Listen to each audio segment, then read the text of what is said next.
Good afternoon, everybody.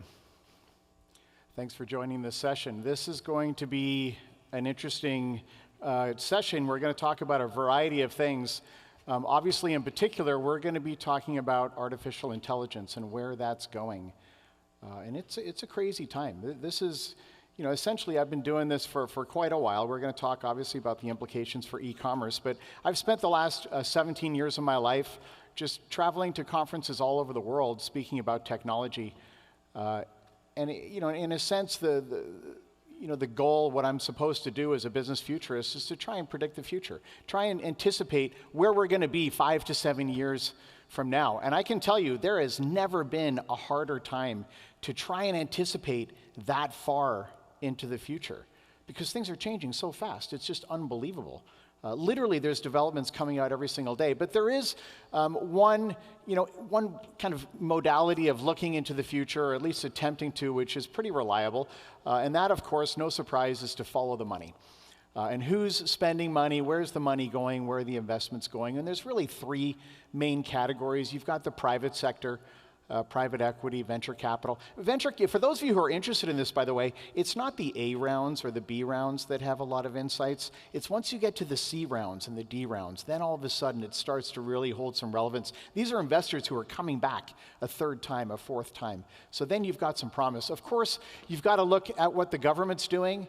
They're spending a lot of money right now. You might agree with that, you might not, but they're doing it, and it's affecting a lot of things. Semiconductor industry, there's a lot of things happening from government. And then, of course, you've got the military initiatives, which is a branch of government, of course. But what they're doing and what they're investing in is another interesting perspective. But at the end of the day, what we're trying to do is kind of see the bigger picture. Right? That's the goal of this whole process. I'm sure all of you have heard the phrase, you have to see the forest for the trees. It's a common phrase. And the bottom line is, most people, as a function of their jobs, they have quarterly earnings reports, they've got milestones they have to hit, they spend their entire lives in the weeds. And they have to. It's not a bad thing, but it's something that's a function of our jobs, is that we're focused on what we're focused on. And so really the purpose of a session like this is to kind of take a step back and see what the bigger picture is. And I'm going to do my best to give you a few things to chew on. It's a quick session, so I can't go into as much detail as I would like. But of course, we're talking about machine learning, deep reinforcement learning, artificial intelligence. And in particular, I'm going to focus today on ChatGPT, because you have to. Because it's in the news, it's the media darling, everyone's talking about ChatGPT. And the implications, and like I said earlier, the developments are coming out literally by the day. Every single day I check, it's unreal. So anyway, if you follow the money, of course you all know that Microsoft has already invested $13 billion into OpenAI, which is the developer of ChatGPT. They started in 2019 with $1 billion. And then they added 2 later. And then just recently, in January of this year, they announced a $10 billion. Now, most of that, of course, is providing cloud infrastructure, their Azure platform. So it's not necessarily a cash injection, but they're providing resources. So you find, and all the big companies, I mean, Google is investing heavily. Everyone's investing heavily into AI. So there's no question that this is going to be coming, and it's going to be coming quick. And it was the fastest adoption of any app in history. 100 million users in less than 30 days. And today, listen to this, it's unreal. Like, seriously, it makes your brain explode. They're getting already over 1 billion unique visits per month. There's 7 billion people on the planet. They're getting 1 billion. It's unbelievable what's happening. So things are definitely moving quick. But at the same time, we all have to remember that this is part of the larger RPA, robotic process automation. This is part of a larger trend which started 50 years ago. Right? This is not an entirely new thing. And of course, when you say the term, for people who aren't, frankly, you're in the technology industry much more than most. But in a lot of the conferences I go to, people, as soon as you mention robotic process automation, they just automatically just assume you're talking about robots. And of course, there's been some unbelievable developments in robots already. You go to an Amazon distribution center, it's just astonishing. The level of automation that they're using is crazy. But the much bigger implication, which is what you are all here for, is the enterprise software. Enterprise software has played an absolutely enormous role in RPA, in robotic process automation. And that's what BigCommerce is all about, of course. And they're doing an amazing job. You're going to be hearing some unbelievable things right after my session, so that's coming quick. But anyway, so one of the best examples visually of this is just astonishing. This is the UBS trading floor in Connecticut, 2005 to 2016. So where did these jobs go? It's all software. Right? The software is doing it. In fact, this is a fascinating statistic. So listen to the wording of this. The number of finance employees per billion in revenue, so that allows you to compare across companies, across industries. The number of finance employees per billion in revenue is already down 40% in 10 years, and this study was published in 2014. Today it's closer to 70%, two-thirds. Two-thirds of the people in finance per billion in revenue those jobs have already been displaced by software. And that's not a bad thing, right? So the attrition takes care of most of it. But anyway, today we've got ChatGPT, and in particular, you've got the APIs, which are available. It reminds me of when Apple in 2008 launched their App Store. And in 2 years, you guys remember, we saw an explosion of capabilities, of apps. There's an app for that. There is an app for everything. And this is, you unleash human creativity and human ingenuity in these sorts of verticals, and you just get unbelievable innovation that's coming in. We're right at the precipice. In fact, we're already in it. So, I've been doing this for 17 years, and the whole AI conversation for the last decade, it's always been this carrot kind of hanging in front, like this is coming, it's coming, but it's not quite here yet. Well, it's here. It came last November.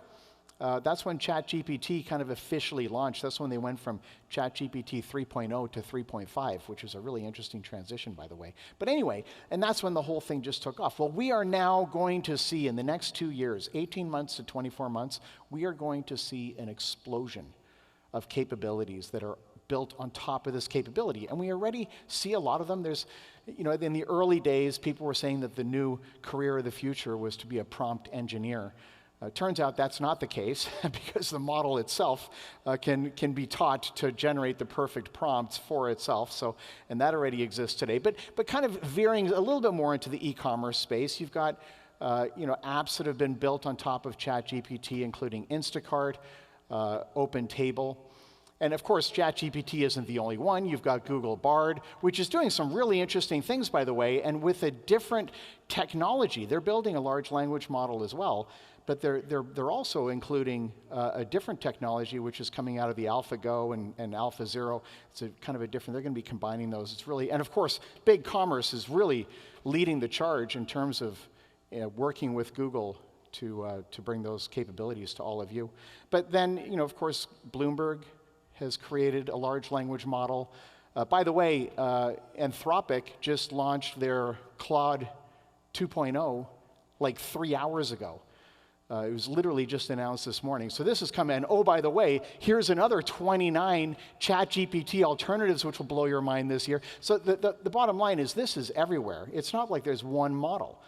In fact, there was a bunch of students in Stanford that put something together that obviously it wasn't as good, but it was actually functional for $600. So the genie's out of the bottle. Like the idea that we can regulate this, and listen, I'm all for the regulation. I'm all for kind of, encouraging people to do things a certain way. But this is here, and it's already here. It's growing quickly, and it's not going to be long before these models are popping up all over the place. So, and just to give you an idea of the progression, so ChatGPT 3 passed the bar, to become a lawyer, passed the bar exam in the 10th percentile. So it's actually pretty weak in a way. ChatGPT 4 passed it in the 90th percentile. And they're slowly just now starting to train ChatGPT 5, and they're anticipating it will pass the test higher than the 99th percentile, and that actually goes well beyond the bar. It's going to affect 99% of human tasks, including, of course, all the STEM jobs, but perhaps more surprisingly, even artistic endeavors. Now, there's the interesting thing with ChatGPT, and I'm sure you all have direct reports, so you can attest to this, that when someone comes to you and they ask for direction, you give them direction. The beauty part of it in being a manager is that they go away because they have to do it. They work on it. And now you've got some time to do your other things and work with other people on your team, and then they come back for further instruction. So, and that's something that, but with ChatGPT, it does it right away. It does it literally within seconds. And so one of the things you need is more of a management AI, which can manage the sequencing of those tasks. But it turns out that that's already been developed as well. And this is just one. There's many, but GPT uses ChatGPT to develop a sequence of events, and then it starts going down the list and having it do the individual tasks, and it adjusts the sequence of events based on how it's going so far. So this is moving really quickly. We already have, for example, AI-generated fashion models. If you can believe it, you can pick any height, sex, gender, skin color, anything you like, and it's all generated through AI. And then you've got GitHub, which, by the way, GitHub is the second largest repository of code in the world. The first one is Google. Google has just a huge landslide of code, but GitHub's number 2. Even today, 41% of the code on GitHub has been generated with Copilot, which is a GPT app. And so what I encourage you to do is to think about this whole transition as essentially globalization 2.0. And so globalization 1.0, of course, was about cheap labor, right? It was about outsourcing. It was about sending production to Vietnam and China and the Philippines and Mexico, of course, and Colombia and India, right? That was the whole premise of globalization 2.0 or 1.0. 2.0 is all about knowledge workers. And so if there's one thing I want you to just really think about, with ChatGPT, you essentially have access to an unlimited number of knowledge workers. Think about what that means. For essentially free or close to free. You have access to an unlimited number of knowledge workers who, in totality, are smarter than everyone in this room. I mean, not on individual subjects, but in totality, ChatGPT is unbelievably intelligent. What would you do with that type of a resource? So we're going to see a productivity explosion. And that's going to be hugely deflationary. Hugely deflationary. People talk about inflation like it's sticky and it's high, but the truth is actually far from the case. This is trueflation, which is more of a real-time measurement of inflation. Things are coming down, and the technology is hugely deflationary. So our future will probably more than likely be characterized by deflation than inflation. It might take a little while to get there, but it's coming, and it's coming soon. So let's just take a step back and get back to this bigger picture. So what becomes abundant in this new world? Well, knowledge, right? Knowledge, intelligence becomes abundant. Knowledge workers are abundant. And interestingly enough, nuanced answers are becoming abundant. Like if you ask ChatGPT the benefits of capitalism versus communism, the origin of the COVID virus, whatever, it actually provides a nuanced answer. It provides both sides of the argument, which I think is actually really refreshing, because we as a society, we tend to oversimplify. Politically on both sides, they oversimplify to make it an easier marketing message. But these large language models are providing nuanced answers, which is interesting. What stays scarce? Land stays scarce. These are obvious, but it's important, right? Water, drinkable water. And natural resources. Those are the things that stay scarce. So solved problems. This becomes a little bit more interesting because here the list is long.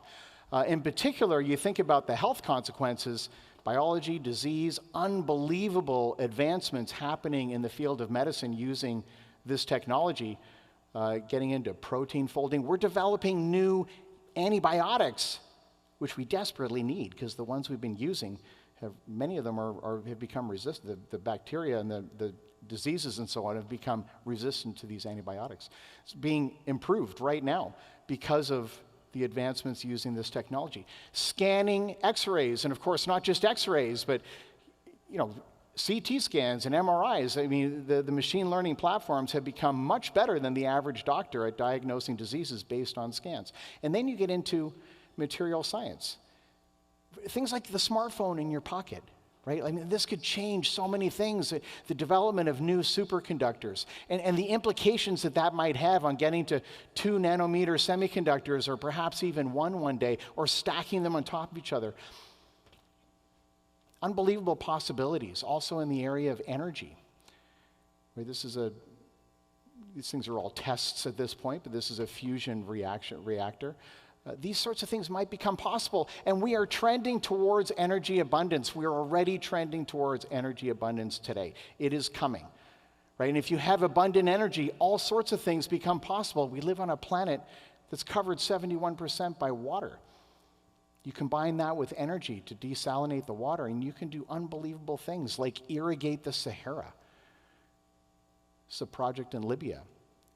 These are interesting things that become possible. So let's look a little bit closer in the e-commerce space. That's why we're all here, of course. So for starters, from the customer's perspective, and this isn't necessarily new, but I want you to think about the application within your particular organization. Obviously, you've got product recommendations, but it's not just within your platform. It's within all platforms, right? Every single offering that exists on the internet. It's to be fair game for those product recommendations. Perhaps displacing, to some extent, SEO. Right? There's some implications there that are worth following. Secondly, just making the whole process, the order process, smoother. These ChatGPT, these sorts of large language models can auto-populate most of the fields on the e-commerce platform right away, so you don't have to worry. The whole process becomes smoother. So from the consumer's perspective, literally every store available becomes a very simple, smooth process. And then, of course, you've got the virtual try-on, which is pretty interesting. Not only for clothes, but you can have a picture of your living room and then literally just put a couch in the middle of it to see what it looks like and scan around 3D to see what those dimensions look like. It's fascinating. And from the vendor perspective, again, I mean, you anticipate these things already. You've got enhanced customer service, but it goes so far beyond what's possible today because these, like the individualized response potential of these large language models, you can literally, it looks like you can automate 70, 80, 85% of interactions that are literally providing, and it takes some training. There's some work to be done here, but there's potential to get all these things done, which will reduce the cost dramatically and leave your human customer service representatives available for doing higher level tasks, right? More important tasks. And then, of course, you've got the language translation, which effectively makes, a US-based, English-based retailer immediately accessible around the entire world or Europe or wherever you might want to expand. My sister does translation. It's almost completely been displaced by this already. And then you've also got real-time sentiment analysis. It can look on Twitter. It can look on Amazon for reviews. It can look at all sorts of, even the tonality of the voice in customer service calls, real-time sentiment analysis. So things are moving quickly. And I do think it's going to be a wild ride. It's hands and feet inside the vehicle. It's the next 2 to 5 years, I think, are going to be unbelievable. And there could be significant implications for things like unemployment, for things like even the meaning of life. Things are moving quickly, and we have to be ready to adjust. So I encourage you, just in the end of my segment, then Nate's going to come on with his enormous biceps. What I encourage you to think about, and the way I want you to look at this, is to think of yourself as the conductor. You've got an army of knowledge workers that's right in front of you. You've got tools that have never existed. And BigCommerce, I got to tell you, wait till they're doing some really cool stuff. Think of yourself as the conductor, and not necessarily of classical music. Maybe think a little more like jazz, where you have to adapt and you have to improvise. Because we don't know where it's going to go, but there's a lot of implications, and I'm willing to bet within 2 to 5 years the world might look quite different than it does today.